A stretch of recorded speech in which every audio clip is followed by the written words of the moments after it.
Absolutely.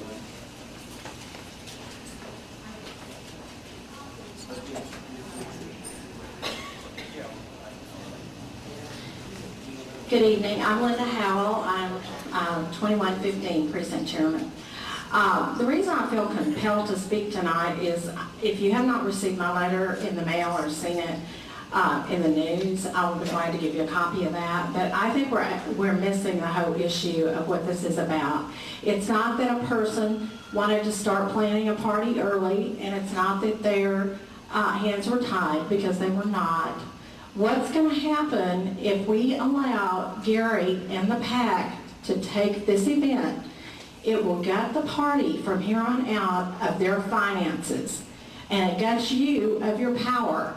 So I say, why would a PAC have to be formed when you have the power to decide what to do? We have never had a problem with this in the past. I've been involved in this party for 30 years. I was president of the Fort Bend Republican Women's Club when we had the Lincoln Dinner. The PAC will take the money from this party. This party will fall apart and disintegrate if we allow this to happen. Gary wants it this year. Who's going to want it next year? You know, it's not a who wants our event. The party owns this party, the Lincoln Dinner. It's your responsibility to govern the party and to watch over what people elected you to do.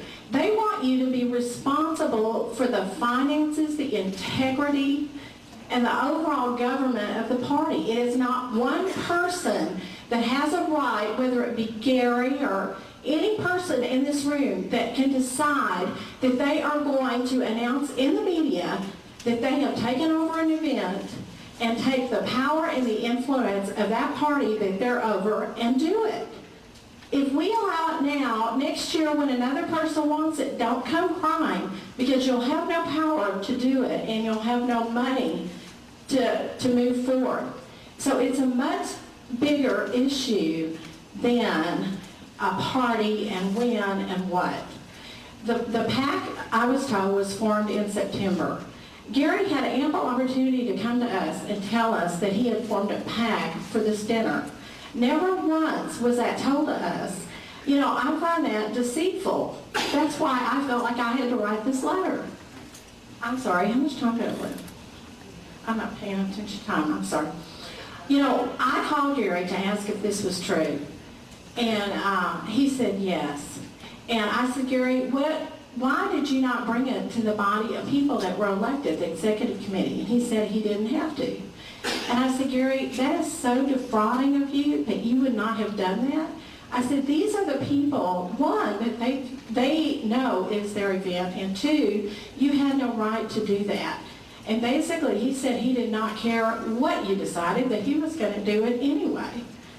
Now, you know, I'm sorry to have to put laundry like this out in the public. But you know what? It's either tonight, the party will go on as the party, because you stood up and you said, we have a responsibility and we're going to manage the money and we're going to make decisions, and no one is going to take away what is the party's. Or you will give it up, and this will float from whichever person, whichever group, and whichever man wants to take it, or woman, from here on out. So I appeal to you to do what the voters elected you to do and rise up and govern. You know, we don't have to ask Gary to give it back. He had no right to take it. It is your event. It is the party's event. It belongs to the community, and you're the governing body. So I appeal to you to take your responsibility and look into the future and say, I will fight to keep the party together, I will keep their finances together, and I will do the job that I was elected to do. Thank you.